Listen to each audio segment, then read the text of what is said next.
Parliament से 50 metre पहले जो प्रेस क्लब है, मैंने उसके बाहर देखा कि एक टाटा 407 खड़ी है और उसके बाहर सूट बूट पहने हुए लोग लंबी लाइन में लगे हुए हैं। तो मुझे लगा पार्लियामेंट के पास ऐसी कौन सी लाइन। मैंने ड्राइवर से कहा भाई 1 मिनट गाड़ी रोकना। पलट के मैंने पूछा, मैंने कहा भाई ये कौन सी लाइन है? तो बोले भाई सब्सिडी वाला टमाटर बिक रहा है, वो लेने के लिए खड़े हुए हम लोग। ये हालत कर दी इस सरकार ने। झूठ का आलम ऐसा है नरेंद्र मोदी जी का, मैंने दुनिया में भाजपा से ज्यादा झूठे नेता और इंसान कहीं देखे ही नहीं। वो झूठ बोलते हैं तो कमाल का बोलते हैं। वो एक भाजपा के नेता हमारे सूबे में जनता के पास गए, जनता को इकट्ठा किया, जनता भोली भाली, बोले आज मैं तुम्हारे समस्याओं का निदान करने आया हूं, बताओ तुम्हारी क्या समस्या है। तो लोग धौलपुर की तरह भोले भाले थे, उन्होंने कहा साहब हमारी 2 समस्या है। बोले बताओ क्या समस्या है? बोले पहली समस्या यह है कि हमारे गांव में हॉस्पिटल नहीं है। तो गांव वालों के सामने नेताजी ने अपना मोबाइल निकाला, पता नहीं कहां फोन मिलाया, हड़काया सामने वाले को कि कल तक यहाँ पे हॉस्पिटल हो जाना चाहिए, डॉक्टर दिखने चाहिए। फिर फोन रख दिया, फिर बोले चलो मैंने तुम्हारी पहली समस्या हल कर दी, दूसरी समस्या बताओ। गांव वालों ने कहा साहब दूसरी समस्या यह है कि इस गांव में कोई मोबाइल का नेटवर्क ही नहीं है। ये है भाजपा का झूठ। ऐसे झूठ परोसते हैं, ऐसे झूठ बोलते हैं कि सहसा आपको भरोसा हो जाए, धोखे में आ जाए आप। लेकिन इस बार धोखे में नहीं आना है, इस बार झांसे में नहीं आना है, क्योंकि कांग्रेस की सरकार क्या कह रही है कि वो गैस सिलेंडर जिसे हम 2014 में 400 का बेचा करते थे, उसे नरेंद्र मोदी जी ने 1200 का कर दिया था। उसे कांग्रेस पार्टी ने क्या किया, गारंटी दी कि हम इसे 500 का बेचेंगे, 500 का बेच करके दिखाया और आज ये ऐलान किया कि 500 छोड़िए हम उसे 400 का बेचेंगे अगर हमारी सरकार बन जाएगी तो। यानी कि 2014 में जो दाम थे हम कोशिश कर रहे हैं कि वहां लेकर के आए। हम पार्लियामेंट में बैठते हैं, हम तो नरेंद्र मोदी जी से हर दिन कहते हैं कि मोहब्बत भाईचारे के दीवाने दिन ही लौटा दो, वो सस्ती दाल सब्जी के सुहाने दिन ही लौटा दो।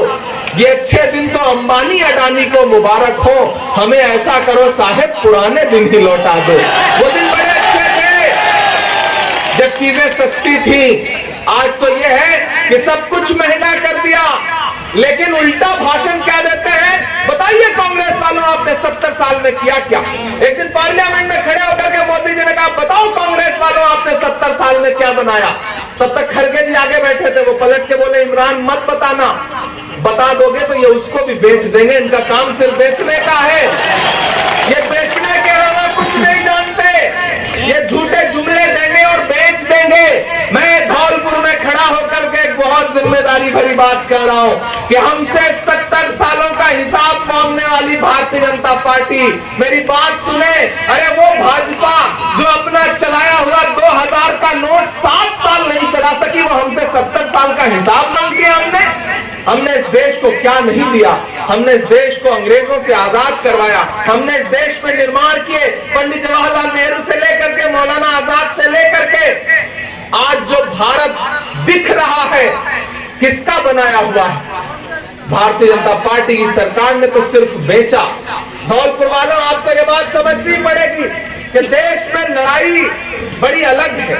इस वक्त देश ऐसे मुहाने पे खड़ा है कि आपको फैसला करना है कि आप किसके साथ खड़े हैं। एक तरफ वो लोग हैं जो महात्मा गांधी की विचारधारा के साथ, एक तरफ वो लोग हैं जो गोडसे की विचारधारा के साथ, एक तरफ वो लोग खड़े हैं जो कहते हैं कि ये देश डॉक्टर बाबा साहब भीमराव अंबेडकर के बनाए हुए संविधान से चलेगा, एक तरफ वो लोग खड़े हैं जो कहते हैं देश संविधान से नहीं चलेगा बल्कि तानाशाही से चलेगा, एक तरफ वो लोग खड़े हैं जो कहते हैं कि यह देश मौलाना आजाद पंडित जवाहरलाल नेहरू के सपनों से चलेगा, और एक तरफ वो लोग खड़े हैं जो ये कहते हैं कि नई संसद बनी है भैया, जिसको चाहो उसको गाली दे लो, पूरी छूट है।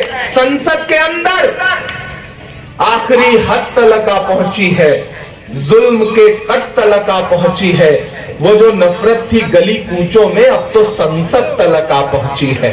धौलपुर वालों लड़ाई बहुत बड़ी है। मैं आपके सामने हजारों किलोमीटर का सफर तय करके इसलिए नहीं आया हूं कि एक विधायक के लिए वोट मांगना है। मैं आपके सामने इसलिए नहीं आया हूं कि एक विधानसभा का चुनाव है और 25 नवंबर को जाकर के आपको ईवीएम का बटन दबा देना है कांग्रेस के सामने। महज इसलिए नहीं आया हूं, मैं ये कहने आया हूं कि ये जो असेंबली का इलेक्शन है 2024 का सेमीफाइनल है ये। अगर आप चाहते हैं कि 2024 का फाइनल इंडिया जीते तो फिर सेमीफाइनल तो जिताना पड़ेगा। अभी 3 दिन पहले हम एक फाइनल हारे हैं, सारे मैच जीत रहे थे, आखिरी वाले में पता नहीं क्या हो गया,